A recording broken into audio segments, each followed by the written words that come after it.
परियों की नगरी में लाल परी रहती थी। कुछ दिनों बाद महल में एक जश्न मनाने के लिए सब तैयार हो गईं।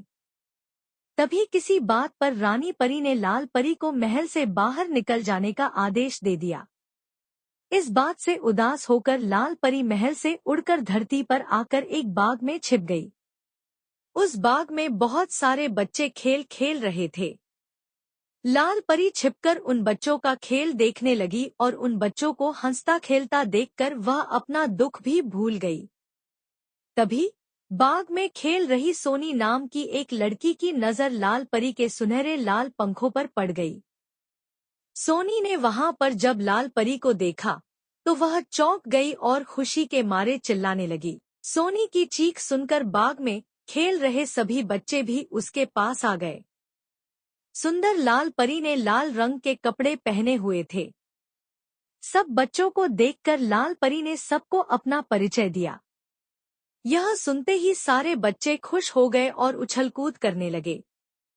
बच्चों ने दादी से कहानी में सुना था कि लाल परी सारी मनोकामनाएं पूरी करती है। इसी वजह से सारे बच्चे अपनी इच्छाएं बताने लगे। तभी चिंटू की इच्छा सुनने के बाद लाल परी ने अपनी छड़ी घुमाई और चिंटू हवा की सैर करके वापस जमीन पर आ गया।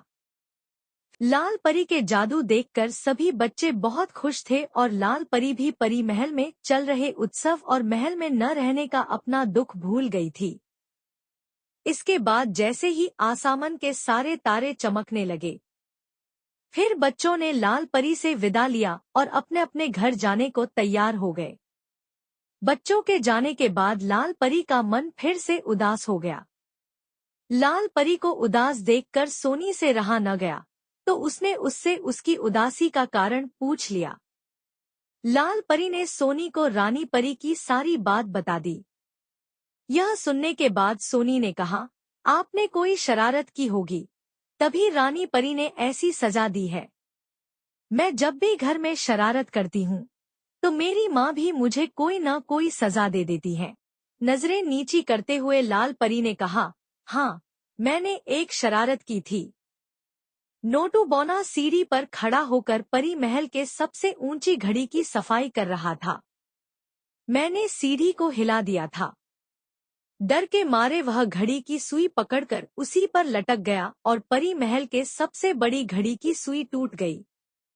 उस घड़ी की सुई टूटने के कारण घड़ी रुक गई और परीलोक में सब रुक गया था। इसके बाद रानी परी ने अपनी जादू से सब कुछ ठीक किया और इसी वजह से गुस्सा होकर उन्होंने मुझे महल के बाहर भेज दिया, जबकि इसमें मेरी कोई गलती नहीं, सारी गलती नोटू बौने की थी। अब आप ये बताओ कि क्या आपने उस सीढ़ी को जानबूझकर हिलाया था या गलती से?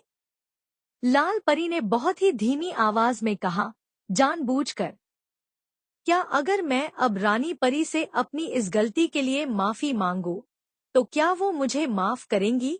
सोनी ने कहा, हाँ बिल्कुल, मेरी माँ ने यह भी बताया है कि अगर कोई कार्य सच्चे मन से किया जाए तो वह जरूर सफल होता है। इसके बाद उसने अपने दोनों पंख फैलाए और आसमान की तरफ उड़ चली रानी परी से अपनी गलती के लिए माफी मांगने के लिए। फिर परीलोक पहुंचकर उसने सच्चे मन से अपनी गलती मानकर रानी परी से माफी मांगी और उन्होंने भी उसे माफ कर दिया।